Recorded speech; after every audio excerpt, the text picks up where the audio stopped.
Hey everyone, welcome back to Psyched About Life, where we talk about psychology, life, growth, and personal development. Today's video is all about self-awareness, why it's important, and how to improve it overall. Well, what is self-awareness? Now we're going to start the video by talking about self-awareness, a little definition. Self-awareness can be defined as the ability to see oneself as the object of attention or awareness. We're talking about recognizing our beliefs, core values, strengths, weaknesses, traits, and even thoughts. We can even dive further into defining it as self-consciousness and how aware we are of ourself and our identity. What makes you you, essentially.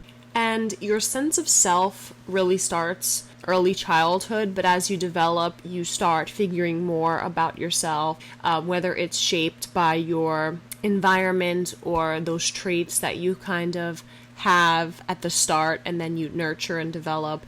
And it can be really confusing as you get older because then you start to question who you are if you were one way most of your childhood, and then you develop other traits, other qualities, and it's like an ongoing figuring out of who you are. But having that overall self-awareness is very important, and we'll get into why it's important in just a minute. And we can look at how important self-awareness is by talking about the benefits. So essentially, the more self-aware you are, the more self-accepting you are, or accepting of others' perspectives, values, and beliefs. If you have a general sense of who you are, you're more understanding that other people can be different, and you accept them for their differences because you still continue to exist and develop as your own, and then you also are accepting of others, essentially. And some of the benefits we'll talk about, we have proactivity, self-confidence, self-acceptance, stress related to social interactions, better communication with others, improved job-related satisfaction and well-being, as well as a greater appreciation of diversity. And now we'll get into a little bit of how to develop that self-awareness. So although there's more than just three, I'm going to elaborate. First, we talk about trying daily check-ins with yourself. You can start by journaling some questions like, well, what went on today? What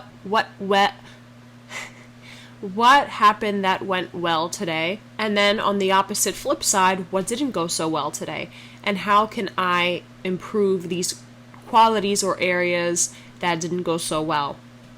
Or how can I be better tomorrow, right? So it's that being proactive, that self-reflection, and doing these check-ins to see where you're at, because life is all about growing and avoiding that getting stuck in that negative mindset or rumination.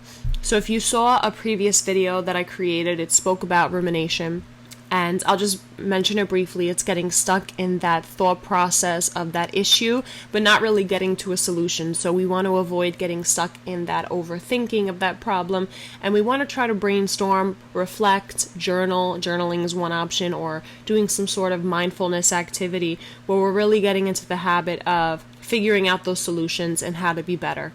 Having that proactive mindset that tomorrow is a new day is very essential in this area. Number 2, be more accepting of feedback from others, criticism, because although you may know yourself very well, it's really good to collaborate with others and see where they're coming from. Trying to ask questions that to kind of grow as a person. A lot of people do this in kind of the growth part of their company. They'll do like a review and say, hey, what is something that you'd like to see different in this company? What are some of the things that we're weak in? And so having those conversations and being vulnerable with other people is very important. Of course, you want to ask people that you trust and have a good relationship with, that know you also, because if you're asking random people that don't really have a general sense of who you are, it's going to be hard to take that feedback and use it constructively, or even use that to your best advantage. So it's good to talk to people that are close to you. So it's really good to see from others' perspectives and get that kind of reality check. In other words, seeing the kind of people that you can trust, knowing the people that you can go to for advice or to do these check-ins with is essential. It kind of goes with number 2 of truth. We want to have people that we trust in our lives, that we can have those conversations, that overall be vulnerable with. We want to also have people that are comfortable with giving us feedback. Some people may not be, whether it's family, friends, a loved one, like a relationship. It's good to have people that can support us and give us that really proactive, positive, constructive criticism and good feedback. And having a developed overall sense of self is very important. It helps with confidence, it helps with accepting yourself and putting yourself out there in uncomfortable situations where you can grow.